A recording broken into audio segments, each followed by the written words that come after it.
The best way to hide thread likes. Hi guys, so in this video I will teach you the best way to hide thread likes. So if you want to learn how it's done, just watch this video until the very end. It is pretty quick and simple, so let's go. So in order to do this, we just need to head over to threads, and once we're in there we can see a lot of things like here, like this post or this thread has 68 likes, this one has 50, this one has 106.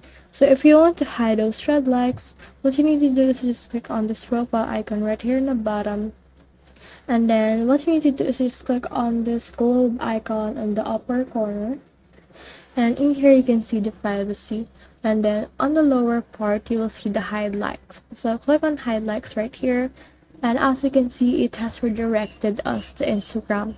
So if you click on this hide like and view counts, this setting also applies to threads because this is on Instagram, and threads and Instagram are connected. So we won't see the total number of likes and views and posts from other accounts, and you can hide like counts on your own posts when you create them. So just click on this, and this will hide the like and view counts on threads.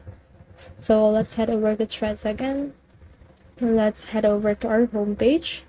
And then as you can see right here, we can also only see the view likes right here. So that's the whole process. I hope this video helped you the best way to hide thread likes. If you have questions or comments, kindly put in the comment section below. And if not, do not forget to subscribe and like. Thanks.